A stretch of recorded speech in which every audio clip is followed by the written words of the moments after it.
Students, আজকের ক্লাসে প্রবাহিতরিতে কাশ্যপের সূত্র, খুব গুরুত্বপূর্ণ একটা সূত্র আলোচনা করব। এই চ্যাপ্টারে পরপর থাকবে কাশ্যপের সূত্র, পর থাকবে হুইস্টন ব্রিজ, তার কার্যনীতি, তারপরে পোটেনশিওমিটার এবং মিটার ব্রিজ, এদের ব্যবহার, পোটেনশিওমিটারের বিভিন্ন ক্ষেত্রে ব্যবহারিক প্রয়োগগুলো, তারপরে আমরা মিটার ব্রিজ এবং মিটার ব্রিজ কী, তার কার্যনীতি কী, তার গঠন কী, সেগুলো পরপর আলোচনা আমরা আসবো। কাশ্যপের সূত্র, আগের ভিডিও, কাশ্যপের সূত্রটা বুঝতে গেলে আগের একটা ভিডিও আছে, তোমরা আগের ভিডিওটা দেখে নিতে পারো, যেখানে আমরা বেসিক সার্কিট থিওরি, সেই ভিডিওটার নাম করেছি বেসিক সার্কিট থিওরি। কাশ্যপের সূত্র, বিজ্ঞানী কাশ্যপ নতুন কিছু সূত্র দেননি, ওহমের সূত্রটিরই বিবর্ধিত রূপ। অর্থাৎ কাশ্যপ সূত্রটা কেন ব্যবহার করা হয়? আমরা জটিল বর্তনী ক্ষেত্রে ওহমের সূত্র সরাসরি প্রয়োগ করতে পারছি না, সেই ক্ষেত্রে ওহমের সূত্র সরাসরি প্রয়োগ করে সেই বর্তনীর প্রবাহ বা বিভব পার্থক্য কোনো দুটি বিন্দুর মধ্যে আমরা নির্ণয় করতে পারছি না।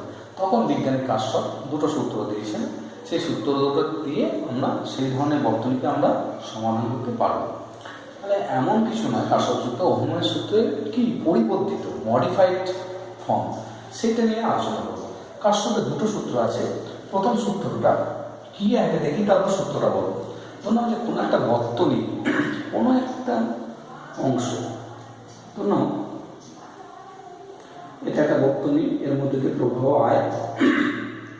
I1, কোনো একটা অংশ বলছি বর্তনী, প্রবাহ I2, I3, I4, আরও নিতে পারো। তাহলে কোনো বর্তনী, কোনো একটা সংযোগ বিন্দুতে কিন্তু আরও বর্তনীটা আছে, দেখানো হয়নি, অর্থাৎ এই প্রভাবগুলো যে আসছে নিঃসন্দেহে সেখানে তড়িৎ কোষ, সেখানে রোধগুলো আছে, সেগুলো দেখানো হয়নি।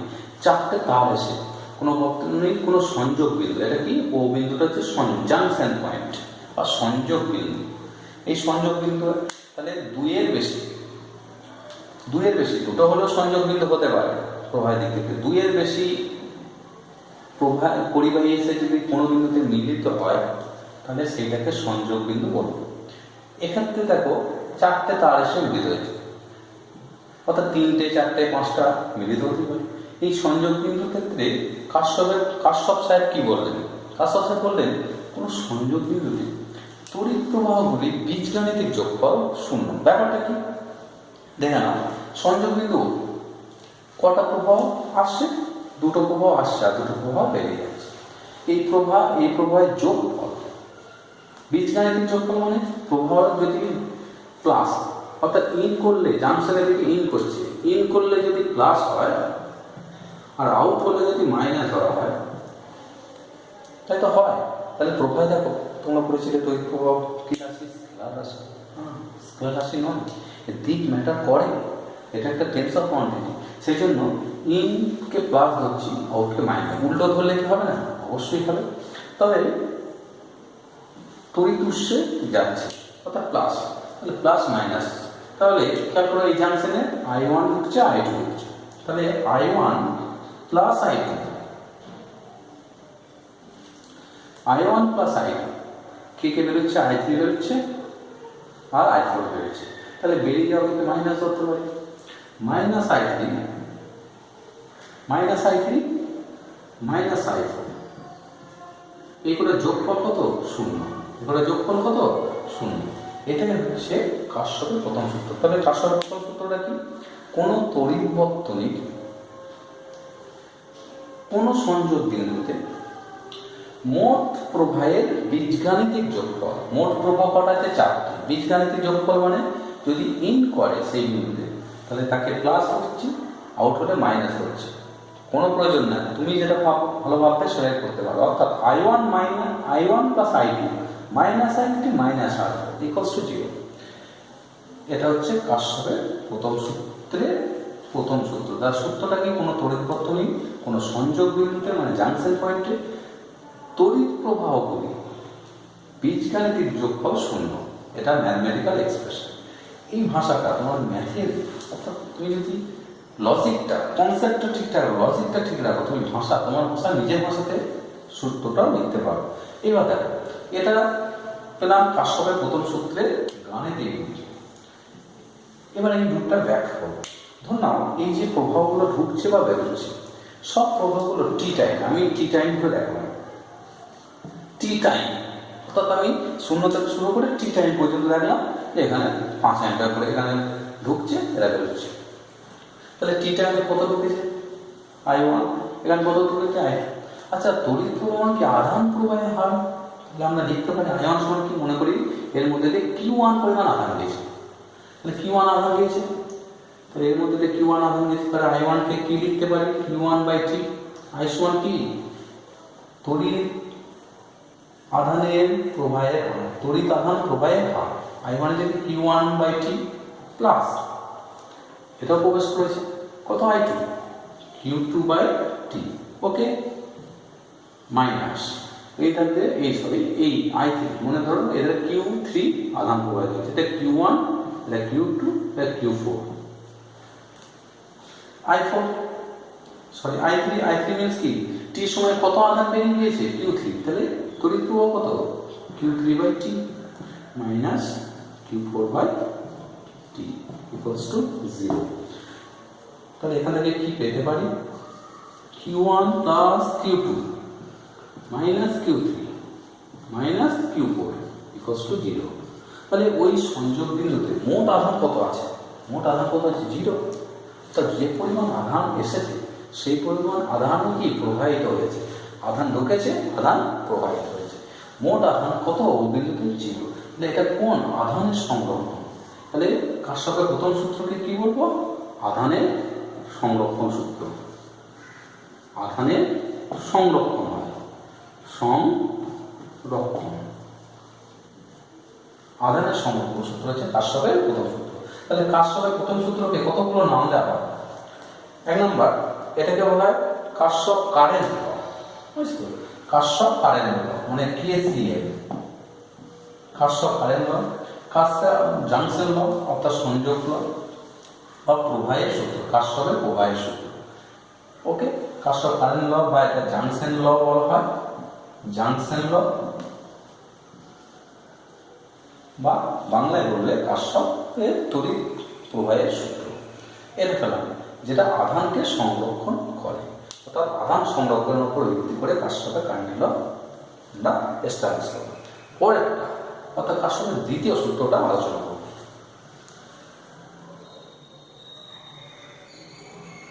আমরা কাশ্যপের দ্বিতীয় সূত্র বা একে KVL, কাশ্যপ ভোল্টেজ ল, অর্থাৎ কাশ্যপের ভোল্টেজের সূত্র, বা একে লুপ ল বলা হয়। 3টে একে নামকরণ করা হয়েছে। ব্যাপারটা কি, আমরা একটা সরল বর্তনী দিয়ে কাশ্যপের দ্বিতীয় সূত্রটা ব্যাখ্যা করব, এক্সপ্লেন করব। আস্তে আস্তে অর্থাৎ সিম্পল সার্কিট থেকে আমরা কমপ্লেক্স সার্কিটের দিকে যাব, আমরা কমপ্লেক্স সার্কিটের দিকে যাব। এখানে দেখো কি করেছে, একটা তড়িৎ বর্তনী, দুটো তড়িৎ কোষ আছে এবং দুটো রোধ আছে। কাশ্যপের ভোল্টেজটা এখানে আমরা প্রয়োগ করব। খেয়াল করে দেখো, আমি যে কোনো দিকে ঘুরতে পারি, আমি যদি ঘড়ির কাঁটার দিকে ঘুরি, খেয়াল করে দেখো প্রভাব কোন দিকে হচ্ছে। প্রথমত আগের দিকে তো বলেছি, দেখো R2 এর মধ্যে প্রভাব কোন দিকে? এই দিকে। তাহলে উচ্চ বিভব প্লাস থেকে মাইনাস, এটা কোন দিকে? প্লাস থেকে মাইনাস, এটা মাইনাস থেকে প্লাস। তাহলে এর মধ্যে দিয়ে প্রভাব প্লাস থেকে মাইনাস, এর মধ্যে দিয়ে প্লাস টু মাইনাস, এটা মাইনাস থেকে প্লাস। আমরা কি ধরে নেব? মাইনাস থেকে প্লাস। আর একবার রিপিট করে দিই, যদি তুমি যে পথে গমন করবে সেই পথে মাইনাস থেকে মাইনাস টু প্লাস, অর্থাৎ নিম্ন বিভব থেকে উচ্চ বিভবে গেলে কি হবে? অর্থাৎ নিম্ন থেকে উচ্চ বিভব ভোল্টেজ গেইন করবে, মানে ভোল্টেজ হবে প্লাস। প্লাস থেকে অর্থাৎ উচ্চ বিভব থেকে মাইনাস, প্লাস থেকে মাইনাস থেকে প্লাস মানে প্লাস, প্লাস থেকে মাইনাস মানে কি? মাইনাস। দুটো খেয়াল রাখবো, আবার বলছি দেখে নাও, নিম্ন বিভব থেকে উচ্চ বিভব গেলে প্লাস, উচ্চ বিভব থেকে নিম্ন বিভব গেলে মাইনাস। অর্থাৎ এক্ষেত্রে পোটেনশিয়াল কি করবে? গেইন করবে। নিম্ন আছে এখানে তুললে উচ্চ বিভব পোটেনশিয়াল পাবে, আর উচ্চ থেকে নিম্নতে প্লাস থেকে মাইনাসে কি ভোল্টেজ ড্রপ, এক্ষেত্রে গেইন, এক্ষেত্রে ড্রপ। ওকে, এটা ধরে আমরা যে কোনো পথে আমরা শুরু করতে পারি। অর্থাৎ আমি যদি ঘড়ির কাঁটার দিকে ধরি, ধরুন এবার বিপরীত দিকে ধরলাম, এই ধারে এসে এই বিন্দুতে শুরু করলাম। ধরুন আমি এই বিন্দু থেকে শুরু করলাম, এই বিন্দুর বিভব হচ্ছে এ, এই বিন্দু থেকে শুরু করলাম, এই বিন্দু বিভব হচ্ছে ভিএ। ভিএ থেকে যাত্রা শুরু করলাম, এই দিক দিলাম, এইখান থেকে গিয়ে আবার এই বিন্দুতে ফিরে যাবে। কিভাবে পাবো? এ থেকে এই দিক বরাবর যাচ্ছে ঘড়ি কাঁটার দিকে, এই বিন্দু থেকে শুরু করছি, এই এ বিন্দুর বিভব কত? ভিএ। ভিএ ওকে দেখো, এরপর দেখো এই দিকে যাত্রা শুরু করেছো, কি তুমি কোন দিকে যাচ্ছ? এদিকে, অর্থাৎ উচ্চ থেকে নিম্ন দিকে। এক্ষেত্রে তোমার প্লাস থেকে মাইনাস, অর্থাৎ ভোল্টেজ কি হচ্ছে? উচ্চ বিভব থেকে নিম্ন বিভব, ভোল্টেজ কি ড্রপ হচ্ছে, তাহলে -E1। এখানে আসছে নিম্ন থেকে উচ্চ, নিম্ন থেকে উচ্চ, নিম্ন থেকে উচ্চ মানে কি? Voltage gain. নিম্ন থেকে উচ্চ ভোল্টেজ গেইন। এর ভোল্টেজ কত? প্রবাহ কত এর মধ্যে দিয়ে? এর মধ্যে দিয়ে প্রবাহ হচ্ছে আই, আর রোধ হচ্ছে আর, তাহলে বিভব প্রথম কত? I × R1। কিন্তু সেটা কি নিম্ন থেকে উচ্চ মানে কি? Plus I × R1। চলে আসো এইখানে মাইনাস থেকে প্লাস মানে গেইন করছো। দেখো কত বিভব গেইন করলে? এখান থেকে এখানে হচ্ছে E2। চলে আসো এবার মাইনাস থেকে প্লাস, এখানে বিভব কত? I × R। অর্থাৎ কত বিভব গেইন করলে? বিভবের গেইন হলো মাইনাস থেকে প্লাস, মানে হচ্ছে প্লাস I/R2 সমান কত? VA। কোথায় পৌঁছে গেলে? আবার এসে VA। তাহলে যে পথে যাত্রা শুরু করেছে আবার সেই বিন্দুতে পৌঁছে গেল VA। VA ক্যান্সেল হলো। নেক্সট চলে আসো, তাহলে কি পেলাম? -E1 plus I/R1 plus E2 plus I/R2 সমান কি? 0। সমান কি? 0। খেয়াল করে দেখো, এটা তোমরা যদি জানা সূত্র হতো তাহলে এটা থেকে আমরা আয় সহজেই নির্ণয় করতে পারবো। অর্থাৎ এখান থেকে কি বোঝানো হবে? বলছে তুমি একটা বর্তনী, বদ্ধ লুপ, এটা বর্তনীর একটা অংশ ধর, একটা লুপ, বর্তনীর একটা অংশকে লুপ বা মেশ করো। কোনো বর্তনীর একটা অংশে যাত্রা শুরু করে সেই বিন্দুটি যদি ফিরে আসো, বিভবের কোনো পরিবর্তন হবে না। VA থেকে শুরু করে VA দিয়ে ফিরে আসবে, অর্থাৎ VA সমান VA। তাহলে মোট, এক্ষেত্রে মোট তড়িৎচালক বলের সমষ্টি, বীজগাণিতিক সমষ্টি। এখানে দুটো কোষ আছে, তাদের তড়িৎচালক বল -E1 প্লাস E2, আর দুটো রোধ আছে, তাদের বিভব কত? এই দুটো, এদের বীজগাণিতিক যোগফল। তাহলে বিভব কোথাও কোথায়? এখানে বিভব আছে, এখানে আছে, এখানে আছে, এখানে আছে। বলছে এদের বিভবগুলো বীজগাণিতিক যোগফল। বীজগাণিতিক যোগফল কি? 0। ওকে, এইটাই হচ্ছে দ্বিতীয় সূত্র বা KVL এর কি রূপ? KVL বা কারশফের দ্বিতীয় সূত্র আমরা বলবো। নেক্সট চলে আসবো, এটা কেন হচ্ছে, এটা কেন হচ্ছে। ঠিক আছে, ধরলাম যে 1 কুলম্ব আধান, খুব ভালো করে খেয়াল করো। এক্ষেত্রে তড়িৎ ক্ষেত্র কোন দিকে? প্লাস থেকে মাইনাস। তড়িৎ ক্ষেত্রে 1 কুলম্ব আধানকে আমি উচ্চ থেকে নিম্নতে নিয়ে গেলাম, কি হবে? 1 কুলম্ব আধানকে উচ্চ থেকে নিম্নতে নিয়ে গেলাম, তাহলে কি? তার পোটেনশিয়াল এনার্জি অর্থাৎ স্থিতিশক্তি কমবে, কমলো। এখান থেকে এখানে নিম্ন থেকে উচ্চতে আবার বাড়লো, এখানে বাড়লো। তাহলে এখান থেকে আমি 1 কুলম্ব আধানকে এখান থেকে নিয়ে গেলাম, কমলো, মাইনাস থেকে প্লাস বাড়লো, মাইনাস থেকে প্লাস বাড়লো, মাইনাস থেকে প্লাস বাড়লো। কিন্তু আধানকে 1 পাক ঘোরালাম, এখানে কমলো, বাড়লো, মাইনাস থেকে প্লাস, মাইনাস থেকে প্লাস, বাড়লো, বাড়লো, মোট শক্তি আধানটা কি হলো? 0 হয়ে গেল। অর্থাৎ এইগুলো কি প্রকাশ করছে? এগুলো কি? এগুলো হচ্ছে আধানের শক্তিকে প্রকাশ করছে। মোট শক্তি পরিমাণ কি? 0। সেই জন্য আমরা বলি এটা শক্তির সংরক্ষণ সূত্র। এটা কি সংরক্ষণ সূত্র? শক্তির সংরক্ষণ সূত্র।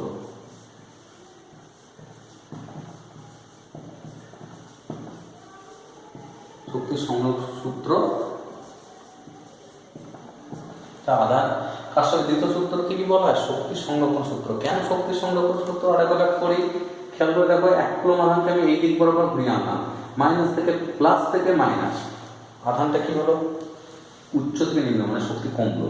এখানে বাড়লো, মাইনাস থেকে প্লাস বাড়লো, মাইনাস থেকে প্লাস বাড়লো, তাহলে তিনটে ক্ষেত্রে ভাগলো আমার, একটা ক্ষেত্রে কমলো। ওই যে কমা এবং এই ভাড়াগুলো সমষ্টি কিন্তু শূন্য, অর্থাৎ আধানটা এইখানে অবস্থানে যা শক্তি ছিল এক পাক ঘুরিয়ে এনেও একই শক্তি আছে। অদ্ভুত ব্যাপার, এক শক্তি আছে, অর্থাৎ আধানের শক্তির কোনো বিনাশ ঘটেনি। কিরকম একটা উদাহরণ দিয়ে বলি, ধরুন একটা ভূপৃষ্ঠ, এটা ভূপৃষ্ঠ, অর্থাৎ ভূপৃষ্ঠ মানে এখানে মহাকর্ষ ক্ষেত্র কাজ করছে। কোনো একটা বস্তুকে তুমি এদিক এদিক এদিক এদিক ঘুরিয়ে এখানে আবার এখানে আনবে, অর্থাৎ বস্তুটা কি কোনো শক্তি লাভ করে? এখান থেকে ঘুরিয়ে এখানে এখানে এখানে এখানে ঘুরিয়ে আবার এই অবস্থায় শক্তি লাভ করে না।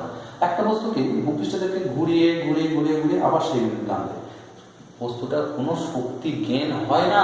যদি সে শক্তি জ্ঞান হতো তাহলে একটা বস্তুকে ঘুরিয়ে আমি রাখতাম, পাট করে উড়ে যেত। অর্থাৎ শক্তির সংগ্রহ, তাহলে অভিকর্ষ বা মহাকর্ষ ক্ষেত্র কি সংরক্ষী ক্ষেত্র।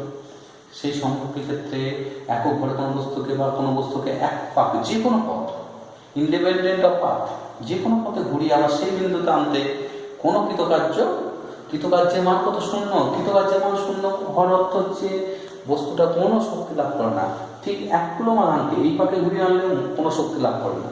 এইটা কি আমরা যদি উল্টো পথ নেব, যে কোনো পথ তুমি চয়েস করতে পারো, শুধু খেয়াল রাখবে তুমি যখন যাবে প্লাস থেকে মাইনাস না মাইনাস থেকে প্লাস, এই চিহ্নগুলো আগে করে নিতে হবে, তাহলে কিন্তু তোমার সব সুবিধা হয়ে যাবে।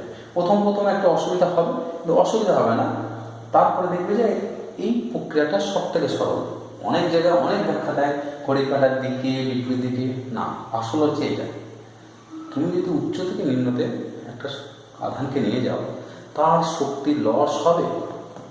নিম্ন থেকে উচ্চতে নিয়ে গেলে শক্তি গেইন করবে, নিম্ন থেকে উচ্চতে শক্তি জ্ঞান, নিম্ন থেকে উচ্চতে শক্তি জ্ঞান। এইবার আমি এই পথটাই নেব, এইটাই ব্যাখ্যা করবো। উল্টো পথ, অর্থাৎ ঘড়ির কাঁটা বিপরীত দিকে এলে কি হয়, এইটুকুনি যথেষ্ট। তুমি উল্টো পথ কেউ অর্থাৎ তার রোটেশনটা ঘড়ির কাঁটা বিপরীত দিকে, ঘড়ির কাঁটা বিপরীত মানে সে এখান থেকে যাত্রা শুরু করলো, যাত্রা শুরু করলো এইদিক করলো, এইদিক গেল, আবার এই বিন্দুতে ফিরে এলো, যাত্রা শুরু করে এই বিন্দুতে ফিরে এলো। আসল সূত্রটা কেমন হতে পারে দেখে না?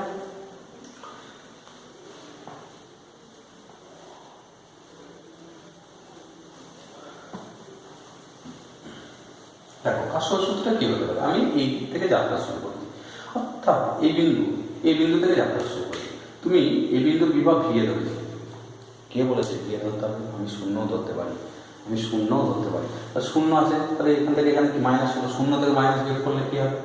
মাইনাস। আমি ভিয়ে ধরেই করছি, ভিয়ে এই বিন্দু থেকে ভিয়ে, আমি এই পয়েন্ট থেকে আধানটাকে এখান থেকে এখানে আসি, তাহলে এখান থেকে এখানে আনলাম কি, প্লাস থেকে মাইনাস, উচ্চ থেকে নিম্ন, মানে কি হলো? লস হলো। এই দুই প্রান্তে বিভব কত? আয়ার, লস হলো উচ্চ থেকে নিম্ন, মানে কি মাইনাস আয়ার টু। এখানে এসো, এখানে কি উচ্চ থেকে প্লাস থেকে মাইনাস, অর্থাৎ কি আবার লস হলো মাইনাস ই টু, উচ্চ থেকে নিম্ন মাইনাস, এই দুই প্রান্তে বিভব কত? আই টু আর আবার এখানে মাইনাস থেকে প্লাস, মানে কি নিম্ন থেকে উচ্চ, তার মানে ই টু। আবার কোথায় ফিরে এলাম? ভিএ ক্যান্সেল হলো, তাহলে পেয়ে গেলে কি দেখো, ওই সূত্রটাই আমরা ঘুরিয়ে পাচ্ছি, অর্থাৎ minus I R two minus E two minus I R one plus E two. খেয়াল করে দেখো সমান 0, মাইনাস থেকে গুণ করলে এগুলো প্লাস হয়ে যাবে, এটা হয়ে যাবে মাইনাস। তাহলে ওই সূত্রটা ঘুরিয়ে পাচ্ছি। তাহলে আধানকে তুমি যে কোনো বদ্ধ পথ বরাবর সম্পূর্ণ এক পাক নিয়ে আসলে মোট শক্তির পরিমাণ আধানটা কি থাকে? আধানটার মোট শক্তির পরিমাণ কি থাকে? ধ্রুবক থাকে। কেন? কারণ তড়িৎ ক্ষেত্র সংরক্ষী ক্ষেত্র, যে কোনো সংরক্ষী ক্ষেত্রে সে অভিকর্ষ হলে কোনো ভরকে এক পাক ঘুরিয়ে আনতে সেই বিন্দুটি মোট কৃতকার্য 0। তড়িৎ ক্ষেত্রেও আধানকে এক পাক ঘুরিয়ে আনতে মোট কৃতকার্য 0, মানে কি আধানটা কোনো শক্তির অধিকারী হয় না। ক্লিয়ার? ভালো করে খেয়াল করো এই অংশটা বলি। এইবার আমরা একটা জটিল বর্তনীতে যাব। এইবার দেখো আধান কি হয়, তড়িৎ কোষ কি করে? এখানে দুটো তড়িৎ কোষ আছে, খেয়াল করে দেখো। তড়িৎ প্রবাহটা এদিকে ধরেছি, তার অর্থ হচ্ছে কি E1 এর তড়িৎচলক বল E2 থেকে বেশি। এই দিকে পাঠাতে যাচ্ছে, এইদিকে দিয়ে বর্তনী প্রবাহ দেখছে এইদিকে হচ্ছে। যেহেতু বর্তনী প্রবাহ E1 এর অনুসারে হচ্ছে, তাহলে E1 এর কি তড়িৎচলক বল বেশি, E2 এর কম। তাহলে এরা দুজনে একে অপরকে কি অপোজ করছে। তার মধ্যেও খেয়াল করো এর প্রভাব কি, এর প্রভাব অভিমুখী হচ্ছে, তার মানে এর তড়িৎচলক বল বেশি। ওকে, তাহলে ব্যাটারি কি করে, কোনো আধানকে শক্তি দেয়, তাহলে শক্তি দেয়, আর একজন কি শক্তি কি করে লস করে, কোথায়, রোধের একপাশে শক্তি, তাহলে আধান শক্তি নিয়ে কোথায় লস করে, এখানে লস করে। ওকে, শক্তির সংরক্ষণ সূত্র মেনে চলে, অর্থাৎ এটা ভুলে গেছে, দুটো E2 হয়ে গেছে, এটা E1 হবে, এটা E2, এটা E1। ওকে, এটা পেলাম। নেক্সট চলে আসো, একটা জটিল বর্তনী আমরা সমাধান করবো। তাহলে মনে রাখার উপায় মাইনাস থেকে প্লাস নামবে, নিম্ন থেকে উচ্চ ভোল্টেজ গেইন হয়, নিম্ন বিভব থেকে উচ্চ বিভবের বস্তুকণা শক্তির অধিকারী হয়, আর প্লাস থেকে মাইনাস, উচ্চ থেকে নিম্ন হলে তার বিভব কমে। ওকে, দেখো এখানে একটা বর্তনী নিয়েছি, এই বর্তনীটা আগের বর্তনী থেকে একটু জটিল, দুটো রোধ, দুটো তড়িৎ কোষ, আর একটা রোধ, একটা তড়িৎ কোষ। এখানে এই বর্তনী নিয়েছি, এই বর্তনীর লুপ কটা আছে আমরা দেখতে পারি। দেখো তুমি ধরো যে কোনো বিন্দু থেকে শুরু করতে পারো, তুমি ধরো এখান থেকে যাত্রা শুরু করবে, R1 R2 R3 এদিকে এখানে ঘুরে যাবে, তাহলে এই হলো একটা লুপ। আবার এখান থেকে যাত্রা শুরু করে এইদিকে ঘুরে আবার এখানে আর একটা লুপ, দুটো লুপ হলো, এখান থেকে যাত্রা শুরু করে আবার এখানে ঘুরে যাবে। তোমার ঘোরার পর তুমি নির্বাচন করবে যেদিকে ঘুরে আসো। প্রথম নির্বাচন করতে হবে কি প্লাস মাইনাস, দেখো আর এখানে I2, এই ব্রাঞ্চে কত প্রবাহ আছে I2, এটা প্লাস, এটা মাইনাস, এটা প্লাস, এটা মাইনাস। ওকে, এটা মাইনাস, এটা প্লাস, এটা মাইনাস, এটা প্লাস। I3 এর মধ্যে দিয়ে যাচ্ছে প্লাস মাইনাস মাইনাস প্লাস, ব্যাস। এবার নাম দিয়ে দিতে পারো A B, নাম C D, A B C D E F। আচ্ছা, এটা এখানে চলে এসেছে, বেশ EF, এখানে E1 E2 E3 আছে। যে কোনো লুপ, ছোট লুপ নাও, প্রথমে A B C D, কোন লুপ নেওয়া, loop A B C D। এর ক্ষেত্রে কার সঙ্গে KVL প্রয়োগ করবে। এখানে যাত্রা শুরু করো, এখান থেকে কেমন করো, এখান থেকে যাচ্ছে, এটা শূন্য ধরলে বা VL ধরলে কোনো ব্যাপার না, এখানে যাত্রা শুরু করলে প্লাস থেকে মাইনাস, মানে কি উচ্চ থেকে নিম্ন, ভোল্টেজ কি ড্রপ হলো, প্লাস থেকে মাইনাস, মাইনাস, তাহলে মাইনাস এর দুই প্রান্তের বিভব কত, I3 প্রভাব, এর মধ্যে I3 যাচ্ছে, তাহলে I3 মাইনাস I3 মাইনাস থেকে প্লাস, মানে কি গেন করছো, গেন করার অর্থ হচ্ছে প্লাস, মাইনাস থেকে প্লাস গেন করছো কত E3। ওকে, এখানে এসো, মাইনাস থেকে প্লাস গেন করছো E2, কত E2 প্লাস E2, মাইনাস থেকে প্লাস কত E2, মাইনাস থেকে প্লাস E2, E1, আবার ডি বিন্দুতে পৌঁছে গিয়েছে, তাহলে ডি বিন্দুতে না, দুই থেকে এটা নেয়, আবার এখানে এসেছে, তাহলে খেয়াল করো আবার এতে পৌঁছে গেছে। আর এটা লিখলাম না, কারণ বারবার ভিএ আবার পৌঁছে এলে ভিএ, এখানে ভিএ আসছে, এখানে সমান 0, ভিএ থেকে শুরু করে ভিএ কেটে যেতে সমান 0, তাহলে যে বিন্দুতে যাত্রা শুরু করছে আবার সেই বিন্দুতে ফিরে আসে, তাহলে এখানে হচ্ছে লস হয়েছে, এখানে গেন হয়েছে, এখানে গেন হয়েছে, একটা ইকুয়েশন করো। ওকে, এটা একটা ইকুয়েশন। নেক্সট চলে আসো আরেকটা ইকুয়েশন, তাহলে একটা লুপ নিলাম, এবার একটা দুটো দ্বিতীয় লুপ A B হয়েছে E F, দ্বিতীয় লুপ ক্ষেত্রে দেখো loop A B E F, আবার A B E F, এই লুপে KVL প্রয়োগ করো। কিভাবে KVL প্রয়োগ করলে, এ থেকে যাতে শুরু করো, প্লাস থেকে মাইনাস, প্লাস থেকে কি মাইনাস, বিভব বিভব কত আই ইন্টু R3 মানে I3 R3 ওকে মাইনাস থেকে প্লাস গেন বাট এটা তো চলো বল কত এই খেয়াল রাখবে এটাতে এর প্রভাব কোন দিকে হচ্ছে এই দিকে হচ্ছে না ওই দিকে তুমি যে পথটা নির্বাচন করবে নিম্ন থেকে উচ্চ প্লাস 3 চলে আসে এখানে মাইনাস থেকে প্লাস কি মাইনাস থেকে প্লাস মানে গেন প্লাস এর মধ্যে প্রভাব কত I2 প্রভাব তাহলে বিভব কত R2I2 মাইনাস থেকে প্লাস তার মানে R2I2 ওকে মাইনাস থেকে প্লাস R1